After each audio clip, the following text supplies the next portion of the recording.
Alors bonjour à tous, heureux de vous retrouver chers amis en ce dimanche 1er novembre, ça y est, 2020, 7h58 heure du Québec. J'espère que vous avez passé une belle soirée d'Halloween avec les enfants, avec cette belle lune rare qu'on avait hier.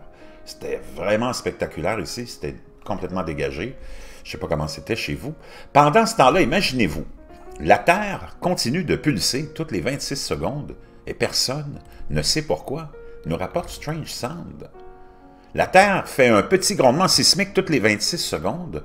Les pulsations sont-elles complètement causées par les vagues de l'océan, les volcans ou autre chose?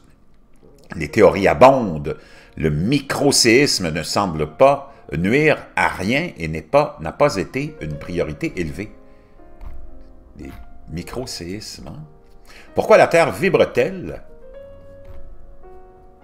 à toutes les 26 secondes, et pourquoi les scientifiques ne peuvent-ils pas expliquer cela après 60 ans d'études?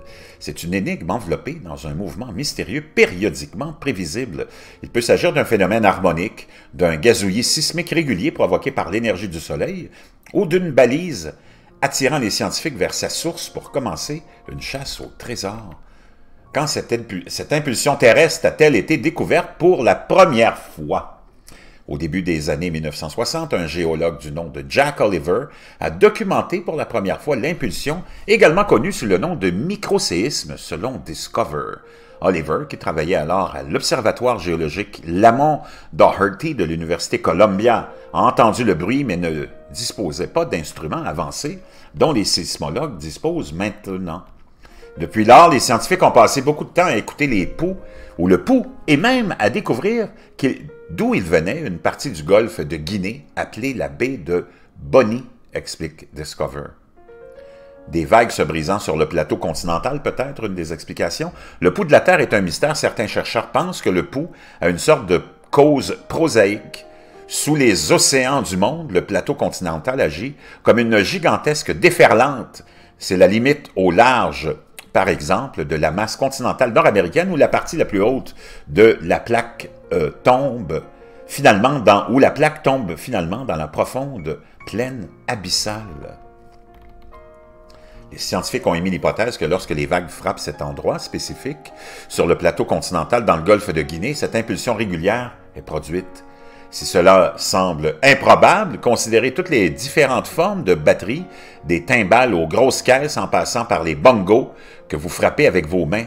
Il n'est pas impossible qu'une seule forme de tambour du plateau continental crée le coup d'harmonique idéal pour secouer la Terre.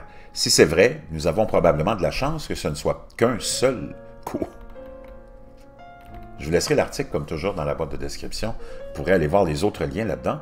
Est-ce que c'est un volcan? Mais d'autres chercheurs pensent que la cause est un volcan, qui est également très proche du point critique. C'est parce que le point d'origine de l'impulsion est étrangement proche du volcan sur l'île de Sao Tomé, dans la baie de Bonny, explique Discover, et il existe un microséisme volcanique similaire qui est déjà bien documenté au Japon. Eh bien, il semble vraiment que la Terre respire. Regardez les gifs, les animations dans l'article ci-dessous, vous pourrez aller voir ça, c'est vraiment intéressant. Il semble que des tas de nouvelles recherches scientifiques émergent chaque jour, mais l'impulsion mystérieuse est un bon rappel qu'il reste temps à découvrir. Les scientifiques ont étudié le pouls et débattent de son origine, mais il n'a tout simplement pas atteint un point d'intérêt à résoudre. Discover explique que les recherches, ou les chercheurs, ont probablement plutôt étudier les événements sismiques de priorité plus élevée, ce qui est logique. Cette année, par exemple, les sismologues ont eu une occasion importante d'étudier une Terre beaucoup plus calme pendant la quarantaine mondiale. Cela pourrait signifier qu'ils redoutent ou qu'ils redoublent tous d'efforts sur des sujets hautement prioritaires, ou cela pourrait signifier que le bon auditeur au bon moment pourrait enfin comprendre le bip de 26 secondes une fois pour toutes. Dans un monde parfait, nous pourrions avoir les deux. Donc, vraiment intéressant. Ce fameux bip mystérieux de 26 secondes. Je vous reviens.